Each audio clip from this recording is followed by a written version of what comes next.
After Angelica helped Kimberly settle into the car, being careful not to wrinkle her dress, the two women set off toward Kimberly's house. Angelica had convinced her that the best course of action was to show up and demand Gregory take her out on a date. She'd even thought to bring a corsage, ready to pin it to whatever attire he was wearing. As they turned onto Kimberly's street, the sight of cars lined up around the block caught her off guard. Of all days for someone to have a party, Kimberly muttered, under her breath. The sheer volume of vehicles, sedans, trucks, and SUVs lined the street, spilling over and blocking a few driveways. Her neighbors would be furious. Drive up on the lawn, Kimberly instructed when they couldn't find a spot to park. Her SUV, built for situations like this, would manage just fine. Angelica drove over the curb, parking the vehicle on the grass. She checked the visor mirror, making sure her makeup and hair were still intact. Nerves crept in, but she wasn't surprised. She wanted to look perfect for Gregory. They deserved the life they'd once dreamed of, one that had slipped away because he'd buried himself in work and she hadn't fought for herself. Or for their marriage. Kimberly got out of the car, careful not to let her new heels sink. Into the soft grass, Angelica moved ahead, pressing the doorbell in rapid succession. Kimberly opened her mouth to tell her the house key was in her hand, but before she could speak, the front door opened to reveal her youngest daughter, Megan, wearing a formal dress. Kimberly's stomach dropped. She bit her lip to suppress a groan. She had hoped to have a quiet moment with Gregory to talk about everything that had happened, and what she dreamed would come next. But seeing Megan, whom she hadn't seen in a week, shifted her focus. Hi, Mama. Megan exclaimed, her face lighting up. Wow, you look stunning. I heard you were out shopping for presents. I thought they were for us, not your body. Her infectious smile made Kimberly forget, for a moment, the whirlwind she had walked into. Shopping for presents? Kimberly frowned, confused as she pulled Megan into an embrace. Isn't that where you've been this week? Off to Pittsburgh for last-minute holiday shopping? Megan asked, pulling back and giving her mother a puzzled look.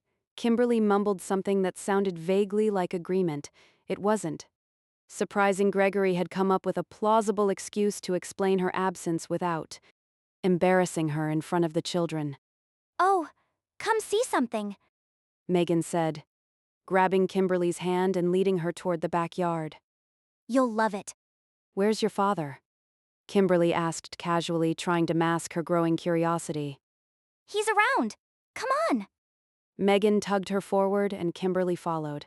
As they reached the back door, her breath caught in her throat. The backyard had been transformed into something almost unreal. Rows of chairs, draped with white taffeta and adorned with green bows, lined the path. Green and white flower petals were scattered down the aisle, which led to a small altar. Kimberly's mind spun. What on earth? Surprise! The voices of friends and family rang out joyfully from the yard, and Kimberly stood frozen, her gaze scanning faces she hadn't seen in years. I don't understand. She whispered, trying to take everything in. This was more than she had bargained for. Before she could process further, a familiar voice called out from behind her. Kimberly. Her heart skipped. She turned to find Gregory standing there, dressed formally, his face full of love and anticipation. Gregory, what's going on? She asked, needing him to anchor her in the surreal moment. He glanced toward the yard, then back at her. Something too big, probably.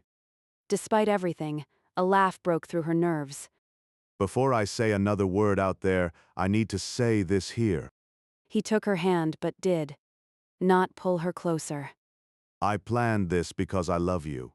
Because I panicked at the thought of one more night without you.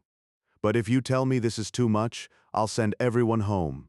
I'll stand beside you in the kitchen, on the porch, in the driveway, wherever you want, and we'll talk until we know what comes next. Kimberly looked past him to the flowers, the chairs, the people waiting with hope on their faces. Then she looked at Gregory. The grand gesture still frightened her, but the choice he had placed back in her hands steadied something inside her. "You should have asked me first," she said. His mouth curved with a sad sort of humor. I know. "And I should have asked you 2 years ago." The regret in his eyes softened. I know that too. She squeezed his hand. "Then ask me now." Gregory's breath caught. He led her a few steps into the yard, close enough for the family to see them, but still far enough that his voice belonged first to her. Every day, I wake up thinking of you. Every night, before I sleep, I pray for you, and every night while I'm asleep, I dream of you. He said softly, his voice carrying the weight of years spent apart. Her breath caught in her throat as his words stirred emotions she had long buried. When I'm away from you, I want nothing more than to be beside you. When I'm afraid, I want your strength. When I'm happy, I want your laughter. It has taken me 3 decades to realize how much you mean to me. He paused, eyes searching. The world around them faded as he continued. I know this is unexpected. I know we have issues to address, but I don't want to face them alone. Gregory then lowered himself to one knee, and Kimberly's breath hitched. Kimberly, my beautiful Kimberly, will you do me the honor of renewing our vows? Marry me again, and let's face the rest of our days loving each other. The crowd fell silent. Kimberly's thoughts whirled, caught between disbelief and the dawning realization that this was real. Gregory was asking her to marry him again, and this time she had heard the question before the ceremony. "Nothing in this world would give me greater pleasure," she said, her voice barely above a whisper as she opened her fingers to let him slide the ring above the one she had never taken off. A cheer erupted from the crowd as Gregory leaned in to kiss her forehead. The next one will be in front of the priest. He teased, winking at her. For a moment, their past troubles seemed distant, dissolving in the warmth of his love. Just then, a voice shouted from behind them. I'm here. I'm here. Kimberly turned to see her son, Devon, running toward them, struggling to tie a bow tie around his neck. I couldn't help with the planning, but I promised Dad I'd be here in time to give the bride away. I'm not too late, am I? Kimberly couldn't help but laugh at the sight of him. Tears welled up in her eyes as she wiped them away, hoping her makeup would survive the moment. You're right on time. Gregory said with a grin, turning toward their son. Gregory took Kimberly's hand and pressed something into her palm. She opened her hand to reveal a small charm shaped like a doghouse. "What's this?" she asked, confused. It's a reminder. Gregory said, his tone light-hearted. When I do something stupid, and we both know I will, you can put me in there. He pointed to a small fenced-in shed at the edge of the yard, the words Gregory's doghouse. painted in bold letters above the door. I love you, Kimberly. He said, Thank you for loving me enough to stand here with me. "My place is beside you," she replied softly, though she still didn't quite understand the charm's meaning. Well, technically, right now, your place is with Devon. Gregory said, nudging her toward their son. Her heart full, Kimberly linked her arm with Devon's as he led her down the aisle.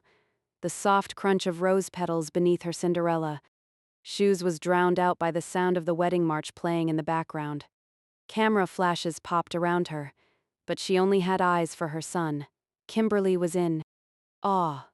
Gregory had planned an entire wedding in one day. The thought of how much he believed in their love, how far he was willing to go to rekindle it, overwhelmed her. As she reached the front, Father Rochelle smiled at her and addressed the gathered crowd. Friends and family of Gregory and Kimberly, today we witness the renewal of their faith and love in the bonds of their marriage. Kimberly turned toward Gregory, taking both of his hands in hers as Father Rochelle began the vows. Do you take Gregory Davenport as your lawful husband, to have and to hold, for better or for worse, for richer or for poorer, in sickness and in health, to love and cherish until death do you part. Memories of their original wedding day flooded her heart. This was right. She could feel it in her bones. I do, Kimberly answered, her voice steady. I take this ring as a sign of my love and faithfulness, in the name of the Father, the Son, and the Holy Spirit. Do you take Kimberly Davenport as your lawful wife, to have and to hold, for better or for worse, for richer or for poorer, in sickness and in health, to love and cherish until death do you part? I do. Gregory's voice rang out, strong and certain. When Father Rochelle announced, You may kiss the bride. Kimberly's heart fluttered, and she felt like she might swoon. This moment was everything.